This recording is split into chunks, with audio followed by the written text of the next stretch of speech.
So we're looking at the Siddur. Today we're looking at the Siddur. Please pass this to, is it Arya, you said? Mm-hmm. Arya, great. You speak English, right? Yes. Queen's English. Yeah. Okay. Your English. That's right. We're looking at page 48.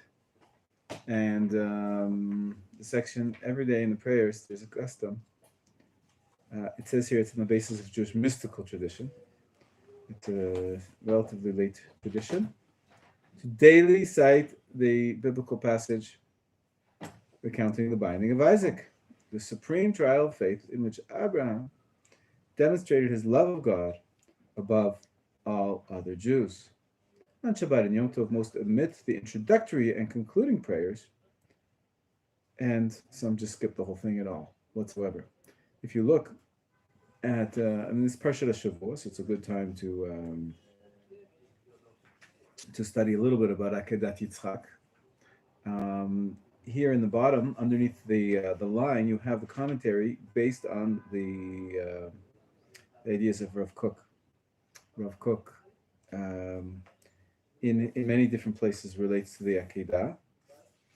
And I think it's appropriate that we take a look at them, especially since this is the primary, as I said in the introduction, says this is where supreme trial of faith. And the truth is, I think one of the reasons it became part of the Siddur is because Jews throughout thousands of years of persecution were put to the test, and they identified very strongly with Avraham and Yitzchak, who were put to the test almost to the death, and to the death. The next section, we mentioned it the other day, is called Sanctification of God's Name. We're going to look at that afterwards. But and that was instituted when they were persecuted so much that they were not allowed to say Shema at the right place. And it speaks about how people were giving up their lives because they were not willing to convert to Christianity. For example, the Crusades forced many of them to either, convert or die, and they wouldn't. And so it talks about sanctifying God's name in that way. And even before that, this whole idea of sacrifice, of dedication to God, this is the headquarters. So there is a custom to recite it every day. There's an introductory paragraph on page 48. It's a prayer, oh God, and this theme should be familiar to you from which day of the year do we talk about the binding of Isaac? We even read from the Torah from the binding of Isaac, not only this week, but also on one of the festivals. Who remembers? Which day out of the Jewish calendar, of the Jewish festivals, I can guess. do we speak about Akedat Yitzchak? Try to guess.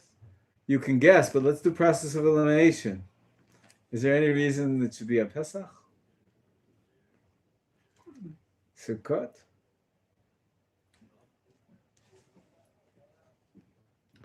Okay, so the day on which it's very central, the theme of the binding of Isaac, is Rosh Hashanah. On Rosh Hashanah, that's the Torah reading, one of the 2 days, the second of the 2 days. We read this passage from Parshat Vayera, and in the prayers of Rosh Hashanah, there's 3 additional parts of the Shemona Esrei. Does anybody know what the 3 additional parts of the Shemona Esrei are on Rosh Hashanah? They're called Malchuyot, Zichronot, and Shofarot. We have 10 verses which we recite about God's kingship, Malchuyot. Then we have 10 verses which we recite, and we recite a bracha afterwards. We beseech God that He should remember us in the Zichronot section, remembrances, and there's 10 verses how God remembers us and takes us into consideration. And then there's 10 verses about shofarot, about the shofar in various different contexts, and the bracha is about that God hears the voice of the shofar. So, in the section of Zichronot, one of the major things that we say that God remembers is He remembers the Akedah of Yitzchak. This test, this primary test, perhaps. In Chazal it says that Avram was tested how many times? 10 times. 10 times, that's right. And this is considered to be the pinnacle, the 10th and the hardest test. And we mentioned prayers on Rosh Hashanah, we speak about it, but also this is the week of Parshat HaShavua, and it's very central, as I said, for the Jewish people historically. We've been put to the test 10 times, 10 times, more than 10 times throughout a very difficult exile. And that's how it made its way into the Siddur. So we say, and this this little prayer that we say is very reminiscent of the prayers of Rosh Hashanah. Who can read it for us on page 48 in English? Our God, God of our ancestors. I guess. Moshe, you got it? Yeah. Our God and God of our ancestors, remember us with a favorable memory, and recall us with a remembrance of salvation and compassion from the highest of high heavens. Remember, Lord our God, on our behalf, the love of the ancients, Abraham, Isaac, and Yisrael your servants, the covenant, the loving kindness, and the oath you swore to Abraham, our father, on Mount Moriah, and the binding, when he bound Isaac his son on the altar, as it is written in your Torah. And then we read the entire passage from this week's parsha. So the prayer is, remember us with a favorable memory, just like we say on Rosh Hashanah, which is a day of, it's called Yom HaZikaron in the Torah. Rosh Hashanah is called Yom HaZikaron. So we say, remember us with a favorable memory. This accounting should be for with a favorable memory, and for salvation, for compassion, from the highest of high heavens. And really, did Avram pass the test? Yeah. Right, with flying colors. Right, in the end, God declares, "Oh, now I know. Now finally I see that you love me more than all other loves." And so we recall this great success of our forefathers, and through that merit, we ask Hashem to please remember us, to please continue and fulfill this covenant, which was made at the end of the story of the Akedah. So let's turn the page, 2 pages actually, because there's a lot of Rav Kook's words here. And let's read through the Parsha. If you haven't read it yet, it's only Monday, so maybe you haven't read Genesis 22 yet. Bereshit 22.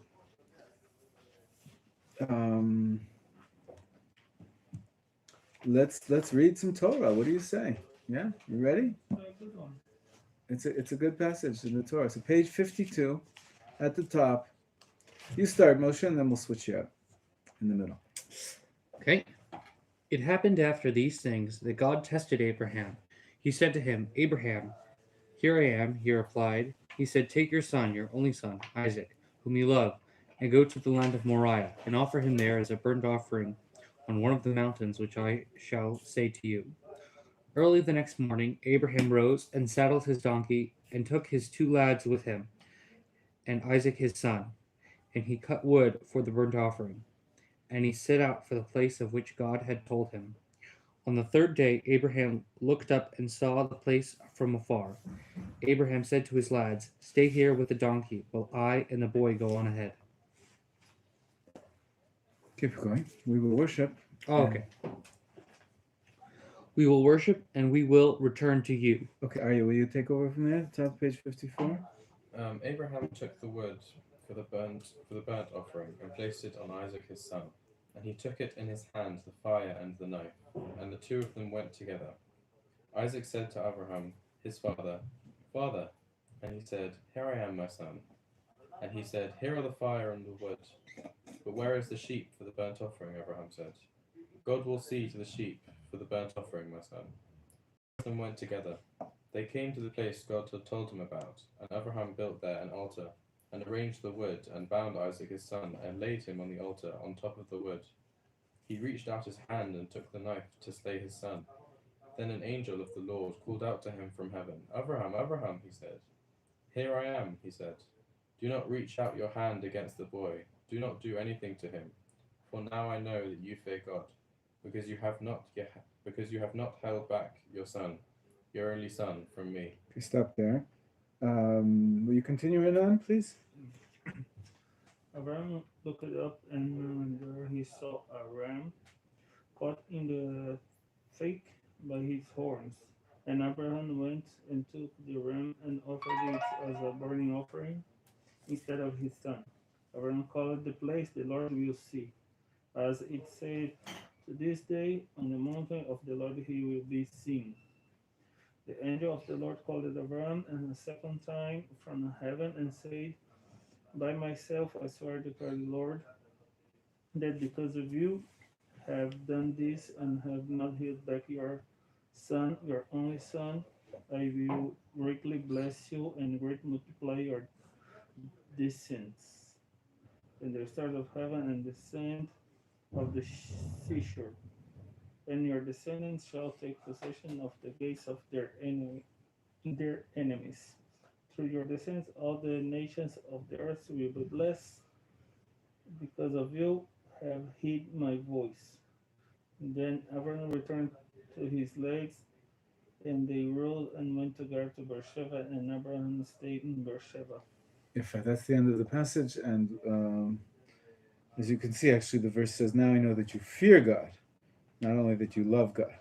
Is as the introductory statement. I guess Rabbi Sachs wrote that, but then there's another passage that we omit on Shabbat and Yom Tov, but every day we say it, and it's another prayer, pretty much playing on the same themes. Master of the universe, just as Abraham our father, you see it inside, suppressed his compassion to do your will wholeheartedly, so may your compassion suppress your anger from us, and may your compassion prevail over your attributes.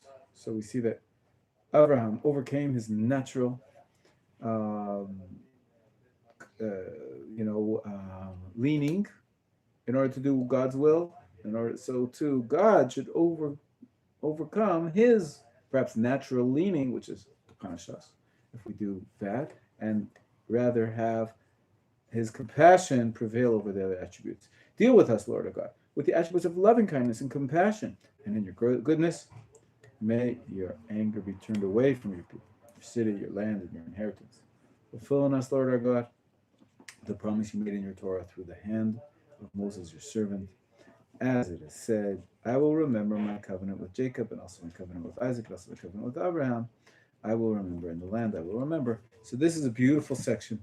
Then the next section is you see the turn the page. It goes to accepting the sovereignty of heaven, which we talked about a little bit. We're going to talk about it again. Let's talk about Akedat Yitzchak for a few minutes. And this recitation every day, I used to do it. Sometimes if I have time, I will do it. It's in the Siddur because this is a quite common custom to recite it every single day with a little prayer before, a little prayer afterwards. It's a beautiful passage that, is very central to our dedication to God knowing, giving us a brit at the end. God gives a covenant with Abraham, and as well known, Abraham, the first Jew, right? And we're all children of Abraham, Yitzchak. Yaakov doesn't appear yet, but Abraham and Yitzchak. Let me ask you a question before we read some of the commentary of Rav Kook. I'm just going to add something.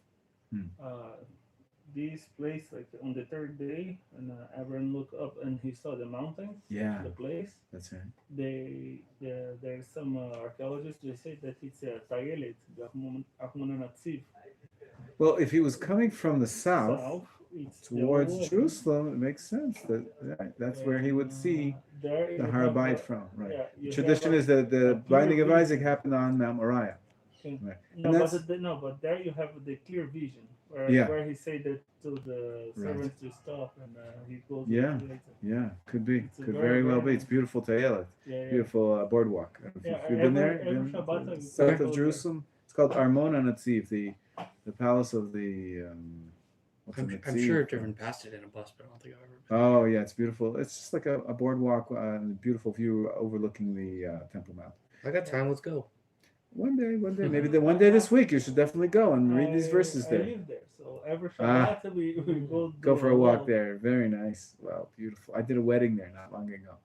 Overlooking the it's very nice.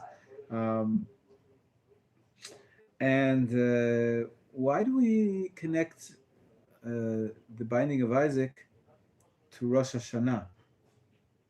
Because the shofar is ram's horn. Exactly. We use the shofar. The shofar is from the ram's horn, which is the ram, which was replacement for Isaac. So the Talmud says the shofar, even though it's not explicit in the Torah, that's why. But the shofar it's a method to remind God of this covenant that and Abraham's dedication, and therefore our recommitment to the covenant. God should hopefully have compassion, as we just read in the beautiful concluding prayer. So yes, by all means, Rosh Hashanah is the headquarters of when we talk about Akedat Yitzchak, but then every year in the Parshat Vayera, we come back and we read it again. So it's a good time to talk about it. Let's read some of Rav Kook's thoughts on this, because it's really pretty basic to Jewish thinking and philosophy. And of course, the words here are not the words of Rav Kook, but they're taken from his words by Rabbi Betzalel Naor, who wrote them up. So if you look on page 49, underneath the line, there's three different thoughts, and one really has a great story about one of the students of Rav Kook who found him and became his student after studying philosophy. He's known as the Nazirite. Ever heard of him?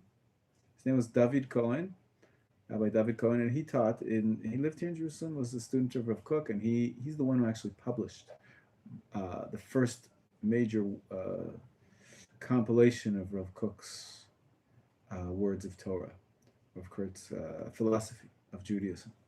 Rav David Cohen, it was called Orot HaKodesh. And he taught in the Merkaz Rav Yeshiva after Rav Kook's death as well for many, many years. Very unique character. He was a Nazirite. He didn't cut his hair and he didn't drink wine. Very, very unique to have. Nowadays, we can't really have that because we don't have a korban. But he was really a very spiritual individual and a tremendous scholar of philosophy as well. Let's read it inside. Okay, Moshe, take it away with the 49 under the line, the binding of Isaac. You just love my Texas accent so much, don't you? Well, between Texas and London, we're gonna be, and South America, we're gonna be all right. Yeah, I'm sorry about my English. It's fine. Don't Your English apologize. is better than my Portuguese. There you go. And recall us with the remembrance of salvation and compassion from the highest of high heavens.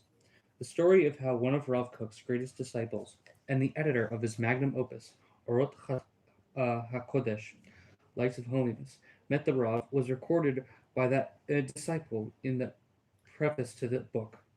In World War I, David Cohen was a young student of philosophy at the University of Basel. His study of ancient Greek philosophy was extremely rigorous. Of course, he studied the ancient sources in the Greek original. He was also attracted to He was a polymath. You said yesterday about polymaths, yes. definitely. He was also attracted to the Neo-Kantian philosophy that Hermann Cohen, no relation, was espousing at Marburg. David Cohen was a Russian Jew. His paternal grandfather, whose home stood opposite that of the renowned Chafetz Chaim, Who we spoke about yesterday at length, right? served as the rabbi of Radin. David Cohen attended for a while the yeshiva of Slobodka before turn page, yeah. Yeah, you go to page 51, I think. Oh no, actually you go page 48 now. Before gravitating to the Academy of Baron David Gunsberg in St. Petersburg, where a select group of talented young men studied medieval Jewish philosophy and Semitic languages.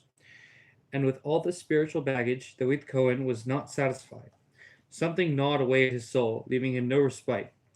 He took upon himself extreme ascetic practices. Do you know what that means? Ascetic? No, I've never heard it. It means refraining from pleasures of the world. Okay. Like we spoke about that he became a Nazir, and Okay. Where is it? in the fifth line on page 48, underneath the line. Ascetic. Yeah. Eventually, he would be known by the sobriquet the Nazirite, for as the Nazirites of old, he vowed not to cut his hair nor drink wine. In Basel, he heard that temporarily sojourning in St. Gallen was the renowned rabbi of Jaffa, Rav Kook. In the summer of 1914, Rav Kook had set sail for Europe in order to attend the World Conference of the newly formed Agudat Yisrael movement. Rav Kook wished to convey at the conference the centrality of Eretz Yisrael and the utmost importance of strengthening the Yishuv. Alas, shortly after his arrival in Europe, World War I broke out. The conference never took place, but what came out of it was that Rav Kook was stranded for the duration of the war in Europe. In these dire circumstances, a kind-hearted benefactor by the name of Avraham Kinchi offered Rav Kook housing in his town of St. Gallen, Switzerland. There, Rav Kook spent a year as a guest of Mr. Kimchi. Back to the student David Cohen. As he describes his experience after having ritually bathed in the Rhine River in anticipation of the meeting, David rode the train to St. Gallen for an audience with the great man. The discussion between the two men continued long into the night, long enough that David Cohen missed his train back to Basel. He would have to stay overnight and take the train back the next day.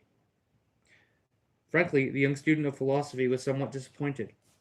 While his own knowledge of Greek philosophy came directly from the sources, Rav Kook was familiar with the various schools only Page 51. by reading secondary works or handbooks.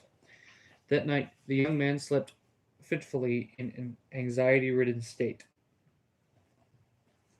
Bright and early the next morning, David was awakened by footsteps. In the room adjacent, Rav Kook was pacing back and forth, Melodiously. melodiously reciting the Parshat HaAkedah, precisely when Rav Kook came to the words, "And recall us with a remembrance of salvation and compassion from the heavens of heavens of yore." Shmei Kedem is the Hebrew, right? Okay. So. Something opened this gravid heart. A ray of light penetrated into the depths of the soul that had spent so many years desperately searching. So this is a true story that the Rabbi Nazir is told, that he was really won over by Rav Kook to be his rabbi, his mentor for the rest of his life, by hearing Rav Kook pray this particular prayer. Now he's going to talk about this particular prayer and what it meant to him and why. But in general, the concept that Rav Kook was such a religious personality, besides, of course, being a philosopher and what he taught, and how he was a leader of the movement of religious Zionism and so forth. All that is true, but can't miss that he was such a powerful religious personality. Oftentimes we mention that Rav Kook was foremost not only a halachist but also a Kabbalist, and his prayers, I imagine, as he describes them himself in his writings, and much of his writing is autobiographical, Rav Kook describes how he would reach states of ecstasy and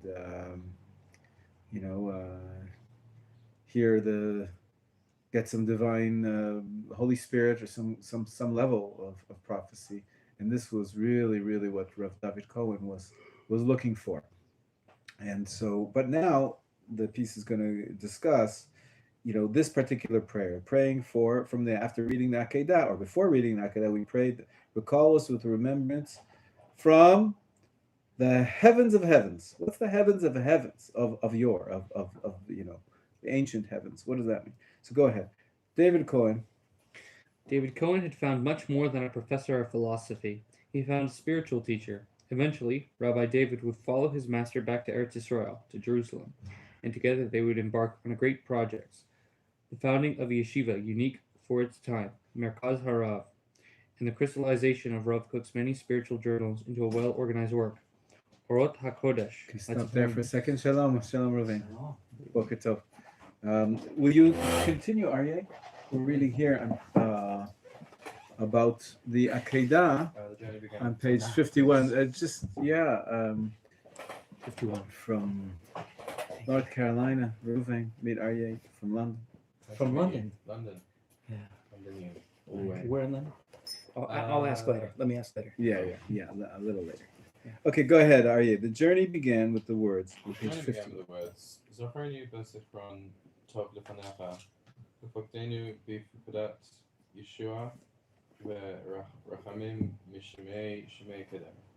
Remember us with a favorable memory, and recall us with a remembrance of salvation and compassion for the heavens of yore. What intention did Rav Kook have in mind as he chanted those words on the morning of Erev Rosh Chodesh Elul, 1915? It is possible for us to know. Impossible. It is impossible for us to know. But this is Rav Kook's commentary to that phrase in the prayer book. The memory proceeds. This is actually a direct translation. That when it's in, set aside, and translation of Rav Kook's words. Yeah, of course he wrote in Hebrew. The memory, Zichron, proceeds from the great past, the power, the gift of the light, in its pristine state before its descent, and diminishing in the course of generations, that clarity from which comes the holy point of the soul, ha-nechuda ha-nishmatit, in each and every individual should be remembered and appear from the ancient source of its existence. The recall, the hidah, is already in relation to the present point of the soul, hidden in its existence and absorbed in the depth of its hiddenness, so that its light is dimmed and its salvation be far from it, should ascend. You should recall us with a remembrance of salvation, which is tantamount to the exodus of its holy value from its straits, by virtue of the preciousness of its exalted value in its own right, which makes it worthy of an abundance of compassion. Have mercy upon this dear and exalted power, whose root lies in its supernal holiness, but is placed in captivity in the hands of powers that darken its exalted light. The appearance of salvation and arousal from compassion must come from the most universal and most rooted beginning, where the power of the noble soul once shone in glory. This is the primordial root of the holy light, not based on its earthly value, already sunk into the crust of the earth, but based on its primordial heavenly value, and not even according to a heavenly value, ready for descent to earth, but according to its heavenly value, exalted beyond any descent. That value stands externally exalted, Eternally. eternally exalted, a plenum of light. This is the preciousness of the source, from the heavens of yore. Yeah, finish it off, yeah. Perhaps such were Rav Kook's thoughts that particular morning in St. Gallen. They might have run along the lines that extraordinary compassion from on high was necessary to extricate the inestimably valuable soul of his young visitor from the powers to which it had been subjugated. Okay, so this is a beautiful idea. He's trying to speak about the phrase from the heavens of heavens. What's the heavens of heavens? And then Rav Kook explains also we use two words. We use them in the Ya'aleh V'Yavo prayer on all the festivals, on our Rosh Chodesh, Zikaron and Pokdeinu, Zichronenu, Fikdonenu, right? Zikaron and Pkida. So he says there's two levels. One is memory, Zikaron is memory, and Pkida is very similar. It means the same thing, remember us. So, but it's a different word, so it has a different shade of meaning. Those different shades of meaning, Rav Kook, his explanation is based on the Kabbalah. And in the Kabbalah, it's the basic idea of the mystical approach to Judaism is that the world that we see is not all there is. Right? There's layers upon layers of deeper levels of existence that, the tip of the iceberg, mashallah, right? You see only a small little mountain, but actually underneath the surface, there's a tremendous, that's just the tip. Underneath it, there's an entire iceberg. So too, this reality, the world, this reality, we see every person has a soul. Every person, we can see it. We have some good parts. We have evil inclinations. We have good inclinations. Everybody, you can tell that they have a little bit of a soul. This is hanekuda, but it's just one small point. Nekuda nishmatiti talks about it, but it's hidden. It's hidden within a lot of junk, within a lot of the mundane world and the physical desires and all sorts of inclinations to the here and there and thoughts and it's part of our human makeup. But it seems like a very small part. It's not the overwhelming. It's not naturally the overwhelming influence and what drives our entire lives, at least not in a revealed way. But the Kabbalah teaches us that actually this world and the human makeup in this world is not the way it started. Actually, this world is somehow a revolution, an evolution of a previous, more spiritual world. And that world is an evolution of an even more spiritual, previous world, ultimately starting with the one true essence of life being HaKadosh Baruch Hu, God himself, the supernal light, he calls it here. The supernal light in its pristine state before its descent and diminishing into the course. Every world that it enters, as it gets closer and closer to physicality, to the world that we know, it gets enclosed, it gets, covered up, it gets, its power is felt less.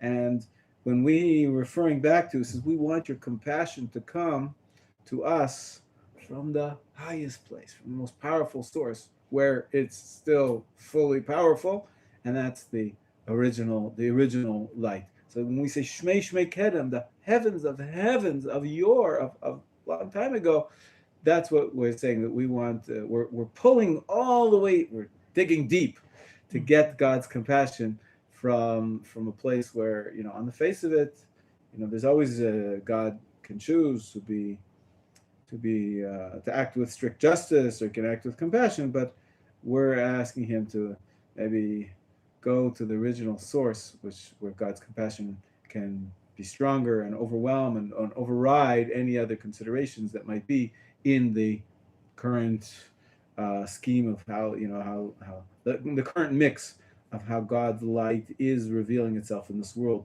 This is, his explanation of why we use this unique phrase: remember us with a favorable memory, salvation, remembrance of salvation, and compassion from the heavens of yore.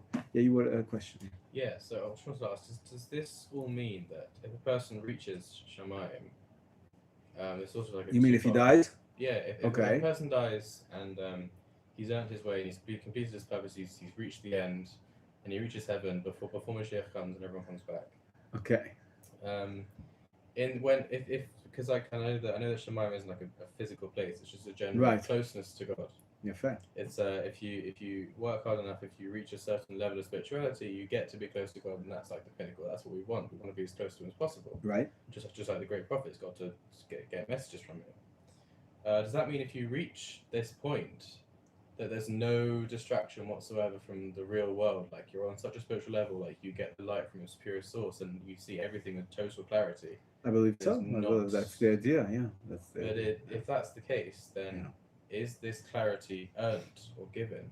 Mm. Is it like you have to earn it? Is anything It's a good truly question. If you like work Well, we on do- yourself we do and, like, work. earn this spirituality, get close to God, then like is it? It's is a good it- question. Is So it that, clarity given as a reward, so you don't Right. have to work anymore, right, or is it that right, you keep working and you've reached it and it's like a reward and earth at the same time? exactly. So that you Rav, give reward you to might yourself. have heard of the book Mesilat Yesharim. Rav Moshe Chaim Luzzatto, The Path of the Just. Yes. It's a classic. Yes, that's a wonderful book. This thing? Same author, Same but a author. different book. And there he writes that there's many different stages of development that we're supposed to go through, improving ourselves. And one of the final stages, the highest described in the book, he says, partly you can get there by hard work, and partly it's a gift. God has to gift it to you. So I would say, if that's true about this level of holiness, I think he talks about, or I think that's what he's referring to, that for sure when you get to Olam Haba, so partly you're going to get there because of your good deeds, but partially it's a gift. Partially it's God's compassion to give to us. But the idea is, we don't want to get there too fast. Right? At the right time, we'll get those gifts. But in the meantime, we have what to do here on this earth. You had a question too, Renan? You wanted to say? Yeah. You say like there's words, many words. Worlds, yes. Yeah, words. Mm, So like we are in this physical world. And right, there is, right. It's a very interesting. You mean phrase. like actually another or dimensions of the same. I think more dimensions is a better way of describing Yeah. it. Yeah, Because we're not talking about another planet. No, Or, no, but, Yeah. but Yeah. because It's it's very like interesting heavens of term heavens. used in the Kabbalistic works, the worlds, but you could say it refers to different dimensions of reality. Like Yeah. the spiritual dimension, the Correct. spiritual realm. Correct, and, correct. Yeah, that's a better it's translation. yeah. But it we get bears there. further study. The try to understand really what the Kabbalists meant is it's an entire field of study. But I just used the word, and thank you for catching me on just it. to understand that. Yeah, 100%, 100%. Let's just look at the footnote, which is interesting. Just about this phrase, this whole exposition is pulling from this idea, the heavens of heavens. There's what? There's the heavens. There's the earth and the heavens. Bereshit bara Elokim et Hashem v'aretz. God created the world, the earth and the heavens. So what is this? Heavens of the heavens, and then of long time ago. So where did the origin of this phrase? It's in the prayer introducing the binding of Isaac. That's what we read here on page 48 in the Siddur. Many people recite it every single day. So this phrase is used. And if you look in the footnote, he gives you a little background to this phrase. The phrase Frish Mekedem first occurs in Tehillim, to him that rides upon the heavens of yore. So it's actually a paraphrase from the verse in Tehillim. Lo, he utters his voice, a mighty voice. The Targum, Aramaic translation, reads, to him that sits upon his throne on the heavens of yore, he, with his saying, will give with his voice the voice of the spirit of prophecy to the prophets. Right? He utters his voice, a mighty voice. What voice is coming from that heavens of heavens? The voice of prophecy. And this author, Rabbi Tel Noor, says, I have no way of knowing whether the Targum of that verse was known to Rabbi David Cohen, but without a doubt, it is that the acoustic mystical experience in Rav Kook's lodgings that morning, and he heard Rav Kook praying with Dushin, contributed to the eventual formulation of David Cohen's comprehensive philosophy, published in the 1970s, Kol HaNevuah, the voice of prophecy. Rav Nazir, one of his life goals was to revive prophecy. He wanted prophecy to come back. Ultimately, like you were saying, there's a certain, our tradition teaches us there's a certain level of work that you can do to prepare yourself, but ultimately, in the end of the day, God has to gift you with his word. He has to give you prophecy only if he wants to. And so it's a little bit tragic. Probably he didn't, as far as we know, he didn't receive prophecy, but he's reached levels of prophecy. We spoke about the Holy Spirit and some kind of closeness to God, but not the full-fledged prophecy. So in the time of prophets, he probably would have been a prophet. Maybe, yeah. I imagine so. Yeah, well, prophecy's door has been closed to us for, 2,000 years now, more than 2,000 years. And it's hard for us to even imagine what a life would look like with prophecy, in the time of prophecy. And The religious experience was just different, yeah. There is kind of people like Nostradamus, or that people that they have some kind of prophecy. We don't call that prophecy, but but could be that they get messages from the divine. I'm not saying it's impossible. Usually, we have to be careful about this. And we do say that the great rabbis, the great scholars who are leading, our leaders, are given divine assistance and some kind of inspiration. But it's not the same thing as what we're talking about now. We talk about prophecy per se, like we're reading the binding of Isaac. Okay, we're going to get into it right now. If this was not in the time of prophecy, if Abram didn't get a crystal clear prophecy that this is God speaking to him, telling him to bind his son and to take him up as an offering, I mean, Avram would be put in jail. Right? He should be put in jail. What is he doing to his kid? Who gives him license to do that? What rabbi did he ask? Right? Avram was the first Jew. But obviously, the answer is that prophecy in those days, there was prophecy, and prophecies of a different kind. Prophecy was 100% clear to Abraham. This is God telling him what to do. And it's very hard for us to relate to this nowadays. Nowadays, if someone says, I got a prophecy and I have to do X, Y, Z, we'd say, I'm sorry, that you're not allowed to follow your, whatever you think you're calling prophecy. We don't have that nowadays. And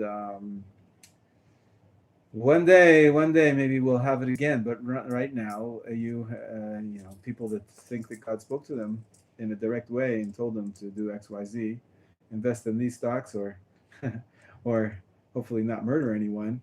They should really be guarded, and they should be put in jail or watched. They should be their observation, because that's a dangerous thing. Because we don't have proper prophecy now. But would you say that is there a more direct way that Hashem does communicate with people? Like today, is it more by circumstance? I guess. As I said, we call it divine inspiration. That you can feel God. I mean, I've felt this in the past, and right now, I feel that God is with me. That God inspires me. That God, it's a cute English midrash. It's a midrash on the English that they say that enthusiasm actually comes from the word on theos, that God is within you. So when you feel when you feel like you are connected to yourself and to what you're doing in some way, you can say that you're getting divine guidance, help, and inspiration, enthusiasm. Isn't there, I don't know if this would be considered the same thing or maybe a piece of it, but isn't there, don't Chazal say that if you pay attention, if young children who study Torah in the day or coming home, you ask them what they study, what they studied that day can be a form of prophecy. So again, the word prophecy I wouldn't use, but a glimpse into what. Yes. There is a tradition. It says in the Talmud in Megillah about Megillat Esther. It tells a story that, and I think in other situations as well, that Mordechai, the hero of the Esther story, you know that story. You've heard it before. He asked the young students coming from their school, what pasuk did you learn today? And they told him specific verses which had to do with, vanquishing the enemy and overcoming the persecution. And he got inspired from that and felt that this was sort of like a message from God. There are things which we sometimes say, and kids being very pure makes sense that they would be the from the mouth of babes, as they say, right? That they would be the messengers. But again, all these words of inspiration, these hints, we have to be very careful. Keep them in check. You never can use that to override a halacha. Yeah. You could never say that this is direct prophecy. I know for sure this is going to happen. Getting messages is something that is allowed, but you got to be careful because you're not really allowed to do sorcery. You're not allowed to, there's all sorts of superstitions that if X or Y or Z happens, then it's an auspicious day or an inauspicious day. There is some inklings of that in our tradition, but it's we have to be careful with it. We don't want you're not allowed to use witchcraft or magic in that way to divine, right? Divination, to divine what's going to happen or what you should do based on the flip of the coin, or usually it's the flip of the coin is pure luck. Reading of the palm. Reading of the palm. There's all sorts of methods that they use of looking at tea leaves, those kind of things. Those are forbidden. You're not allowed to lead your life based on all these kinds of signals. There's a science to fortune telling. Yeah, they use these things. I think they're called Barnum statements or something. Basically, they make a statement that when you hear it, it feels very personal, but in reality, it reflects the vast majority of the population. So, like, if I were to say something like, you need some change just in your open life. Up the horoscope pages. Yeah. If I say you need some make change a in your lot of life, living but out too of much change makes you uncomfortable.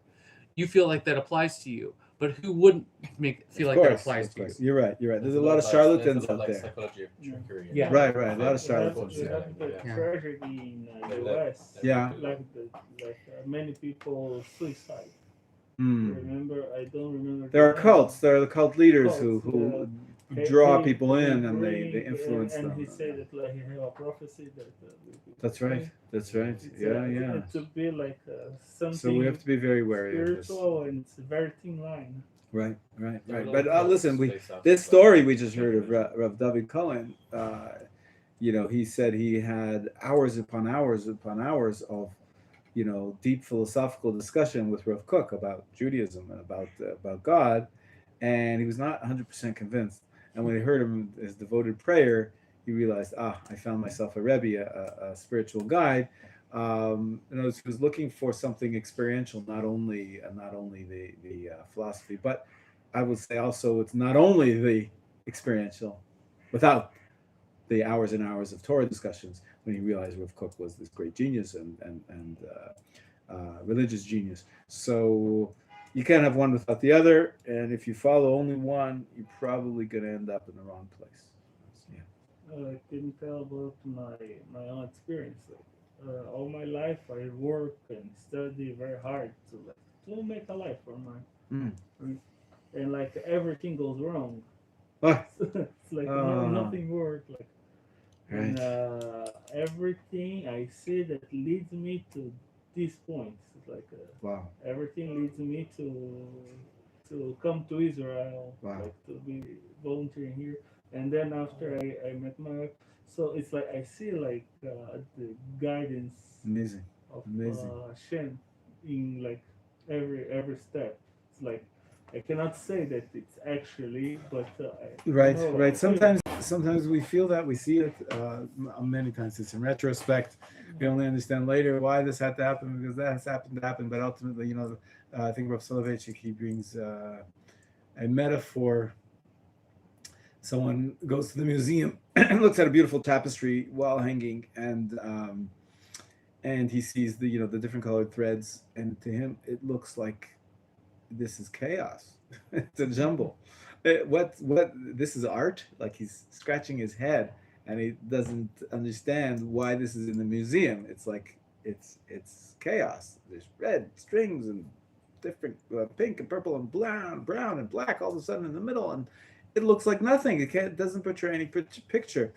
Someone taps him on the shoulder and he says, "Follow me," and he pulls him around to the other side of the tapestry. He was looking at the backside. And in the front side of the tapestry, there was a beautiful scenery of a lake and trees and a beautiful landscape, whatever it is. So we can't see always the plan. We believe that there's a plan and that God is guiding us. Sometimes you get a glimpse of how things happen, and you say, well, I see that must have been planned by God. But that's not the same level as prophecy, which we're talking about. Avram heard from God in prophecy, go take Isaac and bind him. It's of a different kind. I think that's important for us to recognize. It's a starting point. Prophecy, it's a sight for the future. Not always, but read the prophets and you'll see what it is, right? There's lots of prophecies. Some of them are moral exhortations. Some of them are rebuke. Some of them are about the future, for sure. But some of them are just the divine messages. Messages from God. Wait, so prophecy is like an umbrella term for all of these visions that people get. They used to get in the time when there was prophecy. But prophecy is not necessarily images that. Correct. Future. It's not necessarily about the future. Correct. Yeah. Could be about the present state. Could be about something that's going on right now. But ultimately, it's we all have a desire to really know, to get those messages. I think and we live in a world which we're blind. We're blind in somewhat. If this was a part of our makeup, part of the way that God ran the world, and now we don't have that anymore. We live in a world without prophecy. It's really we're in many extents spiritually blind, and it's hard. So people fight against it, and they look for soothsayers and people that will give them. They say, "Oh, this guy, he knows. Go to him; he'll tell you what to do." And not through rational means, but just because he's such a spiritual individual. And there are some people that might have, some kind of, a deeper connection.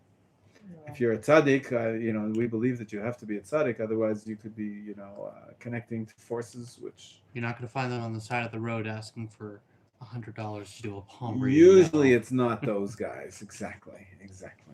But the truth is, whenever there's money involved, first sign that that's not real, right? Okay. Almost 9 times out of 10. It's just yesterday, it was in the paper that this fellow who called himself a rabbi, he unfortunately has a very big following. Hopefully less and less. He was sentenced for taking people's money, for promising them to heal them from their various illnesses. know that happened Lots here. of money. Oh yeah. I know what happens in America with the Christian televangelists. It happened I didn't know here. that It happened here, unfortunately, with the seemingly Orthodox rabbi. And just yesterday, he was convicted by his admission. And I mean, he's 84. And, he's already under arrest. So it doesn't really matter. But hopefully the families will get some money back. Millions of dollars he took from people, promising them to heal XYZ, their daughter, their son, whatever, from cancer this, from cancer that, and it didn't work, and so they said, give me more money, and really just, the classic abuse of power thing, and Manipulation. it's really a shame, yeah, it's really a shame. So let's see. We don't have time for much more. The next passage is actually about the binding of Isaac itself, and he compares Rav Kook's approach to the Kierkegaard classic about the Akedah, and there's 3 more passages here about the Akedah. B'ezrat Hashem will continue tomorrow because we are studying the Siddur. You can finish. All right. Okay, see you. And to be continued tomorrow.